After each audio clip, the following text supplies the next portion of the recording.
Muchos alquimistas, desde la época medieval, intentaron obtener la famosa y codiciada piedra filosofal, una sustancia mágica capaz de transmutar metales vulgares en oro.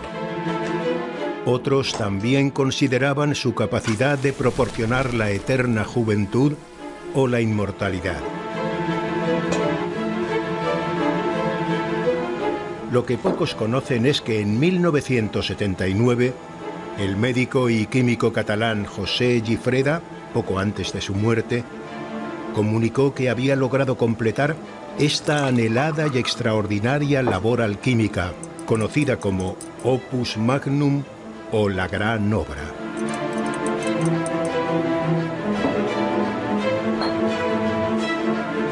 Pero ¿quién era José Gifreda? Además de ocultista y bibliófilo, algunos de sus allegados lo consideraron un avezado practicante del espiritismo, de la magia ceremonial, de la astrología y de otros menesteres esotéricos y herméticos de alto nivel.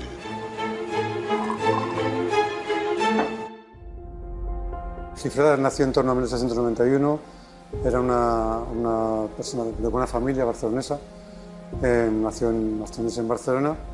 Él se licenció en ingeniería industrial, posiblemente en la rama de química, posiblemente.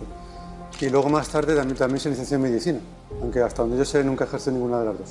No necesitaba, al parecer, digamos, trabajar para vivir, tenía una buena situación económica. Él estaba totalmente encerrado en su vida privada. Alquimista, sí, estudió la alquímica, pero yo diría más como Cancelliet lo nombró, era un filósofo hermético. Y para Cancelliet, Eugène Cancelliet, que era el gran filósofo francés, el gran hermetista, consideraba a Gifreda curiosamente como su maestro y recibía indicaciones de él, con lo cual me hace suponer que la posición, el estatus de Gifreda sobre Cancelliet indicaba que él consideraba que él tenía un conocimiento muy elevado.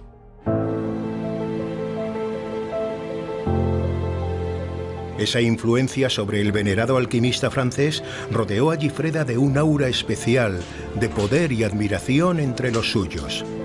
Y es que Eugène Léon Cancelliet era el supuesto discípulo del alquimista más famoso del siglo XX, Fulcanelli, seudónimo que encierra la enigmática identidad, hasta hoy no desvelada, del autor de los bestsellers El secreto de las catedrales y Las moradas filosofales.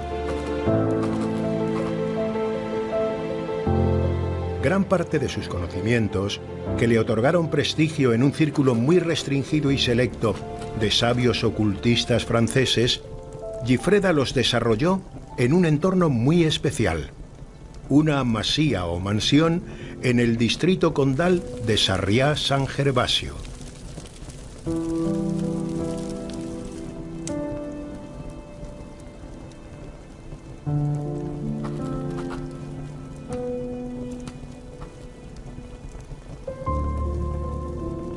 En el año 1928, los padres de Josep Gifreda regalan a Josep y a su hermano Mario una casa de alto standing en el barrio Alto, en el barrio de Putxet de Barcelona, concretamente en la calle Marmella.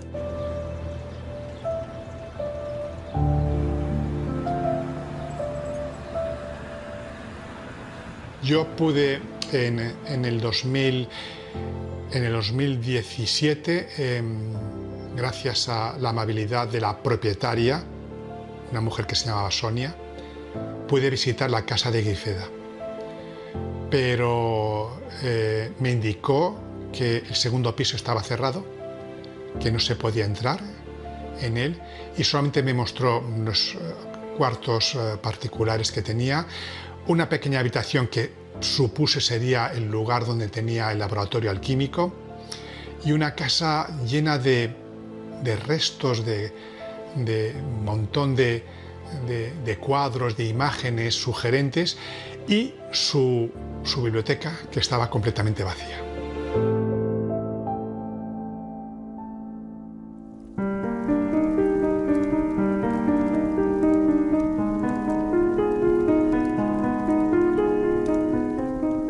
Tenía una cámara Kirlian, Claro, en aquellos años, en los años 30-40, pues imaginaros una cámara Kirlian, que hoy en día sabemos lo que es, pero en aquellos años que ellos pudieran ver pues el aura, ¿no?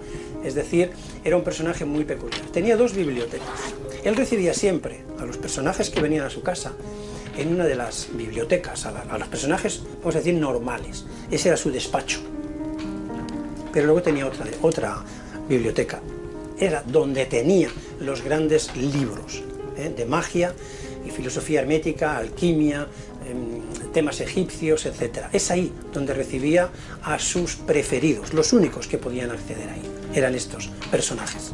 José Gifrida gastó muchísimo dinero en la compra de libros, en la compra de reliquias, en la compra de material egipcio y en la compra de objetos de lo más variopinto. Allí había primeras ediciones de Paracelso, primeras ediciones de Cornelio Agripa, traducciones de textos de Platón, había libros de Ramón Llull, de Arnau de Vilanova. Es decir, el que conoce el mercado de los libros antiguos de alquimia sabe perfectamente lo que valen esos libros. El gran escritor y crítico de arte Juan Eduardo Cirlot Laporta fue uno de los pocos sabios que pudo acceder a la biblioteca secreta de Gifreda, privilegio que le sirvió para escribir su mítica obra titulada Diccionario de Símbolos, publicada en 1968, traducida a numerosos idiomas. Su hija, Victoria Cirlot, recuerda para cuarto milenio la peculiar figura de Gifreda y su relación con su ilustre padre. Había una biblioteca en Barcelona de ese que nosotros en casa siempre oímos llamar como Mago Gifreda, a donde mi padre iba y donde Gifreda tenía, pues bueno, algunos libros importantes, por ejemplo, de alquimia, de los siglos, bueno, XVII, por ejemplo, que son citados rigurosamente en el Diccionario de Símbolos de mi padre. Es decir, que la biblioteca de Gifreda fue algo importante para la elaboración del Diccionario de Símbolos. Nosotros nunca lo conocimos hasta un buen día, en que estamos al final de la vida de mi padre. Mi padre estaba enfermo, estaba en la cama directamente, y había venido a verle el doctor Sarró, que era el psiquiatra de Barcelona, con el que mi padre tuvo una gran amistad, y de pronto apareció el mago Gifreda. Ni mi madre, ni mi hermana, ni yo lo conocíamos. Nunca lo habíamos visto. Él se presentó y además no había avisado. Bueno, indudablemente él sabía que Cirlot se estaba muriendo y le vino a ver. Y luego se despidió y bueno, recuerdo la despedida, ¿no? Porque para él la muerte no era nada importante. Y nos dijo, bueno, ya se reencarnará, ¿no? Y se marchó, y ya nunca más lo volví a ver. Era un hombre ya mayor, estoy hablando del 73. No sé, debió ser enero, febrero del 73. Después de la muerte de su hermano Mario y de su esposa, José Gifreda pasó a vivir de manera casi monacal, tan solo acompañado de su fiel ama de llaves, María. Recibía muy pocas visitas, como el alquimista belga, el barón Charles d'Hautfort, o el francés de la Croix-Haute, pero también un personaje más excéntrico que buscaba el elixir de la eterna juventud. Fuimos a casa de Gifreda en la calle Marbella con esta amiga María Asunción, una excelente astróloga, y nos abrió la puerta María y nos dijo, oh, se acaba de ir Dalí, por un momento no, Salvador Dalí, el gran pintor, ¿no? Y entramos por la puerta pequeñita, porque hay dos puertas, y subimos unas escaleras y llegamos a una gran sala que era todo biblioteca, y ahí estaba Pepe, porque era Pepe Gifreda. María, que era muy respetuosa, decía siempre el doctor Gifreda. Desgraciadamente conocí Gifreda ya muy decaído, en los últimos 3 años, 4 años.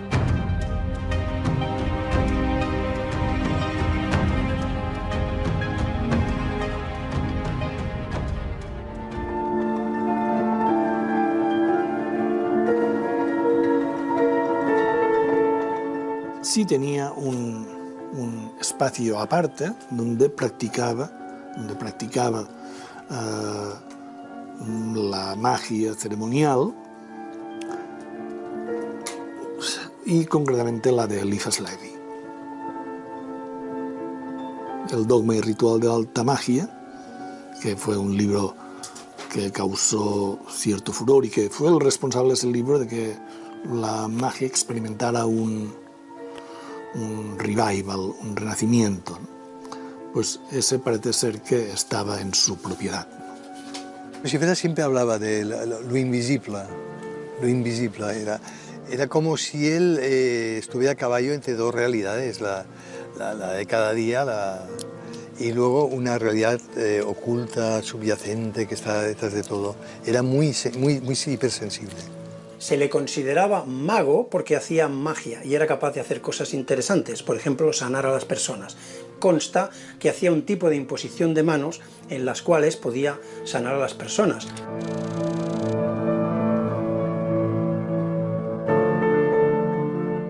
Se ve que tenía la capacidad de sacar la enfermedad y pasarla a un árbol.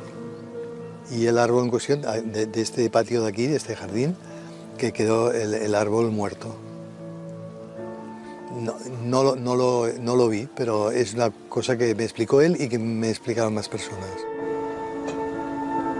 Yo sé que hacía espagiria, que tenía muchos elixires y cuestiones que había hecho a base de plantas. Si lo hubiésemos de explicar de una forma muy rápida, diríamos que la espagiria es el arte de construir tinturas madre, el arte de construir elixires, el arte de construir extractos secos o extractos fluidos, es decir, de concentrar los principios activos generalmente de un vegetal, en un pequeño recipiente que hay que tomar con gotas por su alta concentración de principios activos. Esto él lo hacía y tenía una buena colección de tinturas madre, diríamos hoy, que daban fe de que sí conocía el arte alquímico, cuanto menos en la parte espagírica. En la época que le tocó vivir a José Gifreda, las sesiones de espiritismo estaban de moda, pero en su mansión del barrio Puget, sus contactos con el más allá eran muy privados y particulares. Incluso a su criada María, que le atendió hasta su muerte, no le permitió el acceso a estas invocaciones sobrenaturales. Gifreda tenía en su casa un cuarto especial en el segundo piso. Ese cuarto especial era prohibido para todas las personas, incluso para María, porque era el cuarto que utilizaba para ponerse en contacto con su espíritu. Él tenía un personaje que le visitaba en forma de espíritu y le daba información. La única persona que fue admitida a entrar fue la esposa de la Coaot, y Gifreda la admitió porque encontró en ella capacidades telepáticas muy interesantes. Es decir, que seguramente el Gifreda mago era un Gifreda básicamente nigromante. Es decir, porque hay que enlazarlo con la historia del espiritismo.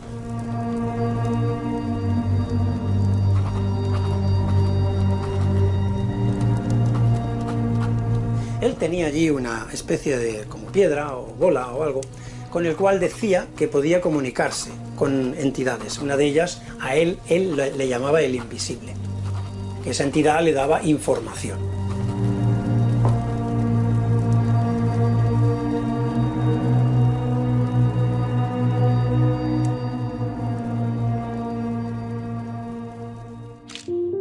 Poco a poco, José Gifreda fue invirtiendo su fortuna familiar en libros y objetos de arte para su mansión del Puget, al mismo tiempo que un gestor acabó por dejar al alquimista prácticamente en la miseria y agobiado por las deudas.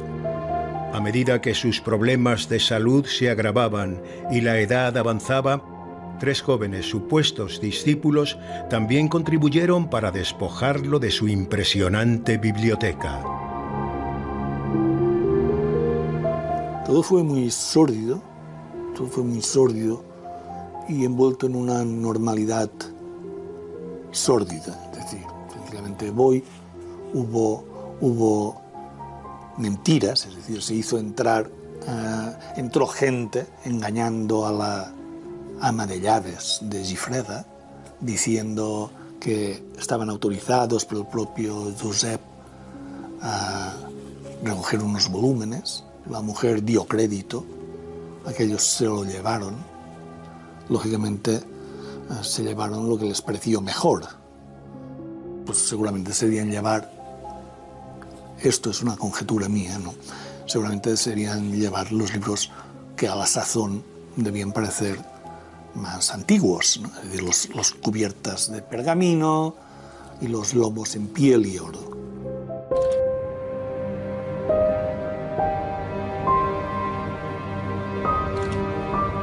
En 1979, poco tiempo antes de la muerte de Gifreda, varios alquimistas franceses supieron que el alquimista había logrado la tan ansiada gran obra, es decir, la famosa piedra filosofal.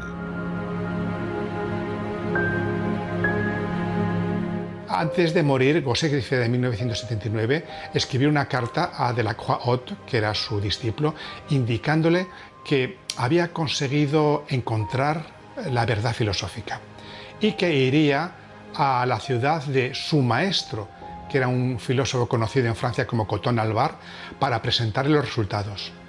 Delacroix dijo: mira, voy a visitarte porque es muy importante para mí, pero cuando llegó, fue en el año de 1980, Gifreda había muerto.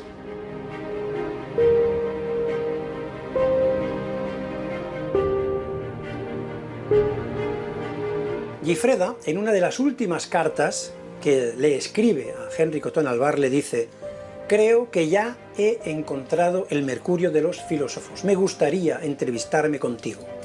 Y Coton Alvar le dice: sí, te espero. Murió Josep Gifreda al poco tiempo y ese encuentro no se pudo producir. ¿Dónde está ese mercurio de los filósofos? Seguro que alguien lo tiró pensando que era a lo mejor una cosa que no tenía ningún valor.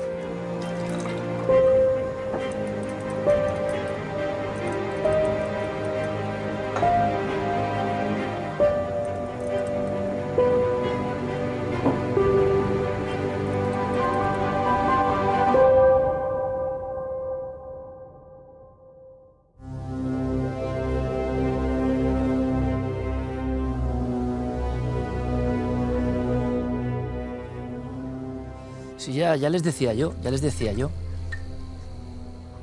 Un mundo mágico de repente se ha abierto aquí en la televisión este domingo, con elementos que pueden parecer de película. Por fortuna tenemos dos invitados excepcionales que nos pueden dar más datos. Pero la propia historia, como estructura de novela, de alquimia, de magia, de conocimiento hermético, ¿es alucinante o no? Gran reportaje de Pablo Villarrubia, hablando con mucha gente interesante, que además quiero agradecer porque no son personas que sean fáciles, ¿no? De coger ahí al vuelo y que salgan en la televisión, pero ellos saben que este programa lo que quiere es difundir pasión por estas historias. Y hablando de auténticas eminencias, porque es así, tenemos con nosotros a Victoria Cirlot, cuyos libros y cuya trayectoria es fundamental para conocer muchas cosas a todos los que nos interesan estos temas. Por ejemplo, uno solo de los libros, La mirada interior, sobre la mística femenina en la Edad Media, se ha ocupado de visionarias, se ha ocupado de simbología, se ha ocupado de 1000 cosas como académica de filología y una autoridad, repito, en la materia, a la que agradezco un montón que esté con nosotros, porque además le da esa tintura casi mágica de haber visto a Gifreda. Porque claro, Victoria, buenas noches. Hola, buenas noches. Ver a Gifreda sí, se convierte como en ver la piedra filosofal casi, ¿no? Sí, prácticamente fue lo mismo. Nos impresionó mucho porque era un momento doloroso en nuestras vidas. Mi padre estaba enfermo, muy enfermo, estaba en la cama, había venido el doctor Ramón Sarro a verle y de pronto llaman a la puerta y resulta que es ese del que tantas veces hemos oído hablar en casa, mi padre, cuando desaparecía el sábado y decía me voy a ver al mago de Gifreda, pues estaba ahí en persona. Y es como si él, bueno, pues lo hubiera sabido que Cirlot se estaba muriendo. Y entonces le vino a ver y fue muy bonito, la verdad. Y esa expresión que él es auténtico mago que cree en lo que dice, no es una pose. No, no, no. Él piensa que la reencarnación Sí, la llega. reencarnación existe, sí, claro, claro. Y lo recuerdo, ¿eh? Recuerdo su rostro, recuerdo el pelo blanco, muy blanco, y sobre todo la serenidad de Gifreda. Muy sereno, se despidió de nosotras, de mi madre, de mi hermana Lourdes y de mí, y nos dijo, bueno, no tiene importancia todo esto. Claro, nosotras nos quedamos un poco asombradas, y fue bastante, algo muy especial, sí. Claro, tenemos aquí, y yo creo que esto, no voy a decir anomalía, pero me parece interesantísimo, del Consejo Superior de Investigaciones Científicas, viene ni más ni menos que Joaquín Pérez Pariente. ¿Qué sabemos de la alquimia? Publicó. Que para algunos también sería un poco tabú, ¿no?, toda esta historia. ¿Y cómo conectamos toda esta búsqueda de las personas con experimentos y cosas que se han hecho, este anhelo de la alquimia que se ha mantenido en el tiempo, que es lo que mucha gente no sabrá? Joaquín, bienvenido, muchas gracias por estar con nosotros. Gracias a ti por la invitación, muchas gracias. Tú nos contabas, quizá ningún científico abiertamente admitiría todas estas corrientes, pero existen. Tú has tenido la valentía personal de compilar, investigar, explorar desde la pura ciencia ortodoxa, como tú eres. Me parece muy interesante. Sí, sí, bueno, la verdad es que para mí no hay gran diferencia. Hay diferencia entre la química y la alquimia, pero ambas, en cierta forma, son complementarias. Yo desde que era ya adolescente me interesaron ambas, la verdad, y nunca he visto que sean algo contradictorio entre sí. Sin embargo, el tabú existe. Es decir, para mucha gente, Joaquín, este mismo reportaje será, bueno, sí, paparruchas de Harry Potter, de no sé cuántos y tal. Cuando hay intelectuales de primer nivel que han creído en esta línea, ¿no? Sí, eso es cierto. ¿Y quién sería Gifreda en este juego? Es decir, uno de los últimos magos conocedores de estas historias. Porque aquí los espectadores, Joaquín, dirán, y Victoria, por supuesto, cuando quieras, ¿cómo es esto? ¿Forma parte del mito o no? Gifreda muere justo cuando comunica en su círculo interno que ha llegado a esa meta, ¿no? Sí, es difícil saber en qué punto de su trabajo alquímico estaba Gifreda cuando murió. Es difícil saber en qué momento, ¿no? Se han mencionado varias cosas en el reportaje, porque es que desgraciadamente hay muy poca documentación. O sea, yo no conozco ningún documento de su propia mano. Los ha habido, pero se han perdido, un poco como han contado desgraciadamente en el reportaje, ¿no? Entonces no sabemos realmente el qué hacía en el laboratorio. Parece que sí que llevaba un registro de su diario, pero no sabemos exactamente dónde estaba. Por lo que uno puede leer en un libro como este, por ejemplo, al cual han hecho referencia en el reportaje, él se encontraba, yo creo que en un estadio intermedio, de alguna manera, en ese proceso de elaboración de la famosa piedra filosofal. ¿Qué busca el alquimista, Joaquín? Sobre todo, para que nos entienda todo el mundo, se ha dicho o se ha simplificado ese material, no sé si fantástico, ¿no?, que puede convertir en oro, pero que al mismo tiempo transmuta el alma humana y el cuerpo humano. Esa es la gran búsqueda y sigue siéndola. Mira, eso, para saber qué es la alquimia hay que recurrir a los textos clásicos de la alquimia, a lo que dicen los alquimistas de ellos mismos. Ellos qué piensan, en realidad. Ellos lo que creen, y lo dicen así, y ahí están todos de acuerdo, en realidad la alquimia sería una ciencia, ellos dicen una ciencia, que a uno le permite llegar al conocimiento, y dicen, de lo que es el espíritu de vida que se encuentra en todos los objetos que existen en el mundo.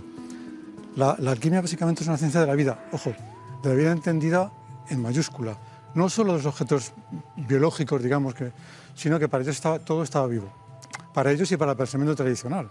Es decir, esta idea de que nuestra, moderna, de que los minerales, por ejemplo, están muertos, eso no era así, eso nunca se ha quedado así. El mundo está sujeto a una evolución. Era un animismo, digamos, de que todo tenía su latido, ¿no? Sí, todo está sujeto a una evolución, pero con un cierto sentido, con un sentido de perfección. La idea, la búsqueda del alquimista es una búsqueda de la perfección continuada de la materia, de ahí viene el trabajo con la materia, y también acompasada por su propia transformación. Ambos van de la mano, ambos entran en resonancia, diríamos hoy en día, o en armonía. No se puede separar una cosa de la otra. Y cuando tú hablas, por ejemplo, Joaquín, en tu ámbito más científico, ortodoxo, duro, vamos a llamarlo así, de que te interesa la alquimia, ¿cuáles son las respuestas? A mí me parece interesante. Pues mira, pues porque yo creo que la alquimia, en realidad, se ocupa de asuntos que a mí me parecen trascendentes, importantes, que están al margen de las preocupaciones convencionales de un científico. Qué bueno. A mí me interesa ir un poco más allá, la verdad. Entonces, la alquimia es podríamos decir, una práctica material trascendente. A veces se usa la palabra una metafísica de la materia, si lo quiere uno decir así. Y tú, Joaquín, por ejemplo, teniendo disposición de laboratorios, de elementos, además, ¿has intentado en alguna ocasión pasar esa barrera que parece que Gifreda u otros pasaban de la experimentación buscando cosas? No. No. ¿Pero por respeto o porque...? Bueno, a mí me parece que eso es una implicación personal que tiene trascendencia, ¿eh? Es decir, es un poco lo que ya antes he comentado. Uno, si abres esa puerta, es un compromiso que adquieres y entras en otro mundo. Eso hay que ser consciente de ello. Es interesantísimo. No, lo es. Que lo diga un científico ortodoxo como tú, que hay puertas que se pueden abrir y que hay otro mundo, me parece maravilloso. Yo lo que he hecho ha sido, digamos, moviéndome fuera del santuario alquímico. ¿Como observador? Más que como... Como observador, pero sí que he querido preguntarme, ya como científico empírico, decir, bueno, por ejemplo, aquí se ha mencionado la piedra filosofal, que yo lo comento en el reportaje. ¿Qué hay de cierto en eso? A mí eso me interesa tener una respuesta a esa pregunta, ¿no? Entonces, en lugar, tengo que decir que hay multitud de relatos históricos acerca de transmutaciones, pero, claro, ¿qué decir de eso? Es algo tan extraordinario que uno se pasa la vida discutiendo si el testigo le engañaron, si no le engañaron, claro. Y son relatos. Entonces, yo no he ido por ahí. Yo he ido haciendo otra cosa. Bueno, como científico que soy, tengo formación, es decir, he hecho lo siguiente. Esos relatos, bueno, para que el público lo entienda, la acción de la piedra filosofal es aparentemente muy sencilla. Otra cosa es su elaboración. Lo que es la propia acción es sencilla. Pues se ponía en un crisol al fuego pues, plomo o estaño, por ejemplo, ¿no? Y se adicionaba, cuando estaban fundidos, se adicionaba una muy pequeña cantidad, muy pequeña, digo, cuestión de miligramos muchas veces, de la supuesta piedra filosofal. Ajá. Que los textos dicen que se envolvía en un poco de cera o incluso en un papelito. Se añadía. Al cabo de un tiempo que puede ser segundos, a veces hasta horas, el crisol se sacaba del fuego, se dejaba enfriar y en lugar del metal inicial, plomo, mercurio, estaño, había oro, a veces plata. Eso es una transmutación alquímica. Bueno, yo he hecho lo siguiente, ¿de acuerdo? Supongamos por un momento, es una hipótesis, como hacemos los científicos, que la piedra filosofal realmente existe. Yo no sé si existe o no, pero supongamos por un momento que existe. Si es así, entonces lo que es seguro es que se va a comportar de una cierta manera, tiene un patrón de conducta, como cualquier fenómeno natural. No entramos ahora en si es extraño o no es extraño, vamos a dejar eso aparte ahora mismo, pero tiene que seguir un patrón de conducta. Yo me he hecho la pregunta, ¿lo sigue? ¿Es posible deducir de los datos históricos de que se dispone ese patrón? Bueno, pues hay algo que muchos relatos, no todos, pero muchos relatos comentan acerca de la piedra filosofal. Como te he comentado, hay casos en los cuales usan una cantidad muy pequeñita de piedra filosofal que es capaz de transmutar muchos gramos de metal, ¿no? En otros casos, la acción es mucho menor. Y además, cuando la acción es muy efectiva, ocurre de forma muy rápida. En pocos segundos transmutas el plomo en oro. Mientras que, al contrario, cuando es poco eficiente, cuando se obtiene muy poco oro, digamos, tarda mucho en efectuar esa operación. Pero perdona, ¿de qué oro estamos hablando? Bueno, esa es la otra cuestión. Porque los alquimistas lo dejan muy claro. Sí. Aurum non vulgi. No, ese es efectivamente... No tiene nada que ver. ¿Qué significa eso, Victoria, para que todo el mundo nos entienda? No, quiere decir que hay oro, el oro que nosotros estamos acostumbrados, el oro material, el oro que existe dentro de eso, de la materia, y hay el oro que persiguen los alquimistas, que no es ese oro. No es el mismo oro. No es el mismo oro. Eso es cierto, pero cuando hablo de transmutaciones, el oro en principio que obtienen es el oro convencional. Ahora diré un asunto sobre esto que también es llamativo en lo que tú comentas, ahora lo comentaré. En principio digamos que es el oro convencional. Otra cosa es la materia de la que partían, que eso sí que no es oro convencional. Entonces, bueno, pues yo he tomado una serie de relatos de transmutaciones en dos periodos históricos diferentes, en total 15 relatos, y encuentro una correlación bastante significativa, diríamos en ciencia, bastante significativa, entre el tiempo que se tarda en efectuar la transmutación y la potencia de la piedra filosofal. O sea, vamos a ver, Joaquín, que a lo largo de la historia, a lo largo de los siglos, se ha transmitido una información, sea como sea esta información, que parece que era muy paralela y que se continuaba, me imagino que en diferentes lugares, por parte de diferentes especialistas. Es que esto es muy curioso porque cuando vemos el reportaje de Pablo, Victoria, esos clubs, esos discípulos, esas, digamos, reuniones entre ellos, siempre un poco medio clandestinamente o para iniciados, ¿no? Que sería la... Y eso se mantuvo hasta hace, no sé si sigue ahora, pero estamos hablando de los años 70. Esto mucha gente no lo conoce. Es decir, en Barcelona, en la cosmopolita Barcelona, en un estadio yo creo que diferente de las cosas, gente en muchas ocasiones con unas arcas desahogadas que pueden permitirles, digamos, estar en estos mundos y con nivel intelectual tienen estos, no sé cómo llamarlos, si son clubs, logias... No lo sé. Yo, por ejemplo, esto no lo conozco porque mi padre le horrorizaba. ¿Le horrorizaba?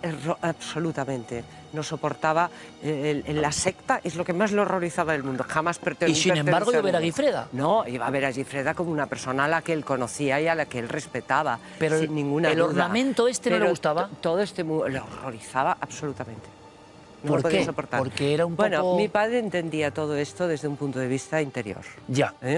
Esto hay que dejarlo claro. Esa parte del ocultismo un esa poco... parte, él entendía sobre todo el proceso alquímico como una proyección de la interioridad, una transmutación no del metal, sino de tu interior. De tu interior. Y indudablemente Gifreda debía ser una persona extraordinaria, un hombre de una sensibilidad extraordinaria, un hombre de una gran inteligencia. Indudablemente le gustaba conversar con él, sin ninguna duda. Además, son personas que tienen una capacidad de comunicación también extraordinaria, porque también hay una conexión importante con todo el mundo, ¿no? Claro. Porque esto existe, y esto es verdad, ¿no? Entonces yo creo que él esto le interesaba, indudablemente. ¿De qué debían hablar? No lo sé, pero era una confrontación que a él le debía interesar. Pero no era élite, ¿no? Sí, claro. Élite intelectual, no todo el mundo puede hablar de estas cosas. No, claro. Y se mantiene en ciertos cenáculos porque si no esto... Ya, ¿no? Pero el cenáculos nunca frecuentó. Él Esto no le lo tengo gustaba. que decir. No, le horrorizaba. Él visitaba a Guifreda como una fuente de información totalmente personal. personal e individual. Y fíjate qué curioso, Victoria. Decía Joaquín, varios han intentado cosas, pero hasta muy recientemente ha habido experimentos científicos que podríamos enlazar casi como con esta búsqueda espiritual, pero llevado a la tecnología y la ciencia actual. Experimentos de hace muy poco tiempo. Sí, lo que pasa es que a mí me gustaría resaltar un poco lo que ha comentado ella de que la alquimia es una práctica material pero trascendente. Eso hay que dejarlo claro. Que tiene que ver con el espíritu humano, o sea, Desde al margen luego, de lo material, ¿no? Sí, no, pero yo creo que lo que tiene de misterio es que implica un trabajo material con una trascendencia espiritual. Es decir, nosotros estamos acostumbrados un poco a ver las cosas por separado, ¿no? Hay un mundo material, hay un mundo espiritual. No, no. A mí eso es lo que me atrae de la alquimia realmente. ¿Cómo y por qué, de qué manera un trabajo material con la materia, que eso está claro, no hay ninguna duda, de al propio experimentado? Eso es lo que es interesante. Transmuta al propio experimentador, de alguna manera. Transmuta, como decía antes Victoria, el y eso es lo importante. Uno no queda, digamos, indemne ante este tipo de cosas porque va a su interior. Bueno, ¿no? la alquimia tiene algo muy interesante que justamente no participa de ese dualismo. No, del dualismo materia-espíritu. Justo, efectivamente. Entonces, justamente en la materia está el espíritu. Y además lo que hace la alquimia es una redención de la materia. Sí, totalmente de acuerdo. Es una redención de la materia. Eso es así. Es decir, es una elevación de la materia porque en la materia encuentra el espíritu. Victoria, tú que has estudiado también los símbolos, evidentemente, que has estudiado la historia, además, con ese impacto gráfico, ¿no?, de algunas imágenes. Los alquimistas están prácticamente desde siempre, esta búsqueda está desde siempre, esta búsqueda de alguna forma penetra y es transversal en diferentes países, lugares, y esto también es un misterio, ¿no? Es decir, no es un mito que se ha ahogado en sí mismo, como otros ha habido. No, el ser humano tiene unas características en muchas ocasiones comunes y hay un espíritu de búsqueda que está ahí. La transformación, la idea espiritual, se ha mantenido y son muy bonitos, han visto algunos, pero hay miles, ¿no?, de signos, símbolos, pinturas, cuadros relativos a la alquimia que son maravillosos. Y muchos de ellos, Victoria, Joaquín, no podemos descifrarlos hoy, ¿no? Incluso, ¿no? El enigma que tienen es que tú acercas esas imágenes y ustedes interpretarán cualquier cosa, pero hasta los sabios tienen sus contradicciones examinando, ¿no?, lo que hay de... Y es muy bonito ese trabajo con la materia realmente. El horno, es que solamente la idea de horno es una maravilla, ¿no? Porque es ahí donde se va a cocer todo. Es decir, entras en una comprensión de la interioridad necesita externalizar y visualizarse, porque si no, no se entiende. Y claro, la alquimia es uno de esos grandes despliegues y emergencias de la interioridad, con lo cual la persona puede hacerse con ese mundo que en principio es invisible. Lo invisible, decía Guifreda, que por cierto, claro, si faltaban elementos, chicos, una segunda planta supuestamente cerrada, donde quizá estuvieron esos elementos o no que Guifreda controlaba. Y la pregunta, Joaquín, es, bueno, otros científicos en ese mundo paralelo científico han conseguido cosas que podrían asimilarse casi a una búsqueda alquímica. Sí, vamos a ver. De alguna manera, si yo digo como científico, ¿no? Si algo como la piedra filosofal, a mí me parece que tomando los datos históricos, como antes he dicho, tiene visos de realidad, digamos, es bastante significativo lo que antes he comentado, no una certeza absoluta, eso no puede ser. Eso significa que la materia es mucho más compleja de lo que creemos que es. Entonces, en ese sentido, efectivamente, hace ya más de 30 años, se anunció públicamente, aquello fue una conferencia de prensa que hizo mucho ruido, el 23 de marzo del 89, porque resulta que un grupo de químicos, dos químicos, un norteamericano y un británico, anunciaron lo que de forma popular se conoce como fusión fría. Bueno, la palabra fusión es fusión nuclear, y fría porque ocurre en una mesa de laboratorio por unos pocos cientos de dólares, así de claro, ¿no? Claro, te puedes imaginar, aquello despertó muchísimo interés porque puede ser una fuente de energía inagotable. Bueno, sobre eso ha habido, en fin, mucha polémica, sigue habiendo mucha polémica sobre aquello, básicamente por dos motivos. Primero, porque son experimentos que en cierta forma me recuerdan un poco a la alquimia, en cierta manera, porque son muy difíciles de reproducir. Diferentes laboratorios en el mundo intentaban teóricamente hacer lo mismo y no sale siempre, y no funcionaba. Eso punto primero. Y punto segundo, el otro gran problema que tenemos además en la ciencia moderna, que creo que habría que revisar. Desde el punto de vista de la física, digamos, que conocemos hoy en día, es imposible que dos átomos de hidrógeno o de deuterio en su caso se fusionen como si fuera una bomba de fusión en un recipiente de laboratorio. Eso no puede ser. Pero estaban diciendo que era, es decir, estaban observando una liberación de energía que no tenía explicación química, cuya única explicación era nuclear. Pero como no hay una explicación mecanística de aquello, pues no puede ser. En eso estamos todavía, ¿no? Hasta que, claro, se ha ido acumulando evidencia y hasta tal punto que hace prácticamente un año, a principios del año pasado, el Departamento de Energía de Estados Unidos decide financiar con $10 millones 8 proyectos de investigación diferentes realizados en Estados Unidos, en universidades, por ejemplo, como Stanford, ¿vale?, para ver qué hay de cierto en esto. De aquella historia volver a saber qué pasó. Porque, a ver, estos investigadores han estado trabajando a pesar de todo, muchos con recursos propios, ya recurrieron al Departamento de Energía hace ya unos años de forma recurrente para decirles, oye, aquí hay algo, investigarlo. El gobierno norteamericano no lo veía claro todavía, hasta que se ha ido acumulando evidencia y, como digo, pues el año pasado se decidieron a financiarlo con el objetivo de decidir qué hay de claro en eso, intentar tener un método reproducible, ¿vale?, y, si se puede, de alguna manera comercializar. Hombre, sería una piedra filosofal esa energía, ¿no? Bueno, para los días que corren sería algo parecido. Sí, ¿no? Yo querría decir algo solamente, sí. Y es que el concepto de ciencia no tiene nada que ver el nuestro, es decir, el de la época moderna, con el que puede haber en la Edad Media, por ejemplo. Cierto. Ciencia en el mundo medieval no tiene nada que ver con lo que nosotros entendemos por ciencia moderna. Es conocimiento. Es conocimiento, nada más. En la época medieval es conocimiento. De hecho, interesante. Tienes razón, porque además la palabra científico, por ejemplo, es un modernismo. Eso se inventó a principios del siglo XIX. Y a ellos les horrorizaba esa palabra, porque scientist en inglés era como artist, entonces era horrible. No, ellos eran filósofos naturales, todos ellos eran filósofos. Newton no era un científico. Bueno, yo lo que estoy seguro, natural. Claro, son conceptos, pero que mucha gente se puede interesar a partir de esta noche, más con una película, entre comillas, entiéndame, tan alucinante que tenemos aquí, que no hay que irse a Francia, a Bélgica, a Alemania, a Estados Unidos, no, ¿qué ha pasado aquí? Y seguramente esta noche el gran público conoce esta historia.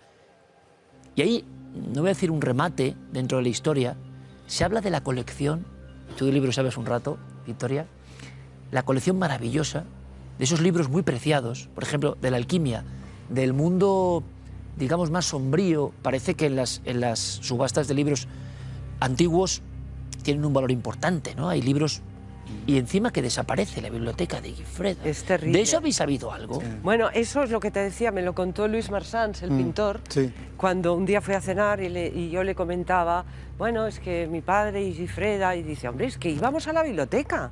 Luis Marsans también iba. Y yo le decía, pero Luis, ¿y qué pasó con la biblioteca? Y él me decía, la biblioteca la tuvieron que vender, me dijo Luis, porque Gifreda se arruinó. Sí. Y entonces tuvieron que vender, que había libros maravillosos. ¿Y habría esos libros, Victoria, como se menciona, tan impresionantes? Sí. Obras cumbres de la alquimia, del hermetismo. Sí, seguro, porque mi padre iba a la Biblioteca de Cataluña, también es cierto, ¿eh? Tenía un asiento en la Biblioteca de Cataluña de Barcelona. Porque además cita en la bibliografía obras que son del 16, del 17, del 18. Algunas las encontró sin duda en la Biblioteca de Cataluña, pero otras seguro que fue en casa de Gifreda. O sea, que Gifreda había invertido un dineral impresionante. Porque viajaba impresionante. mucho. Y entonces él viajaba mucho y iba a anticuarios europeos que le conocían y ahí compraba. ¿Y no habéis encontrado pistas sobre esos libros de Gifreda? La biblioteca de Gifreda se desperdigó y se diseminó completamente. Efectivamente. Bueno, Joaquín, ha sido un auténtico placer. Y Victoria, hemos lanzado solo, evidentemente de alquimia se puede hablar mucho más, y de Gifreda y de muchas cosas, pero nuestra motivación siempre es lanzar ahí al gran público para que reciba la historia y quiera investigar, porque es maravilloso ver cómo estos temas bullen, ¿no? Y verlo desde la óptica de una académica del prestigio de Victoria Cirlot, como de Joaquín, dentro del CSIC, del mundo hermético de la ciencia, pero que también tiene personas muy valientes que siguen investigando esta cosa que para algunos es ficción y para otros en absoluto es ficción. Es una larga verdad que trasciende los siglos. Muchísimas gracias a los dos por apuntarnos más cosas sobre esta historia tan hermosa y también un poco sobrecogedora, ¿no? Porque ese final... Continuamos en Cuarto Milenio con muchas más cosas.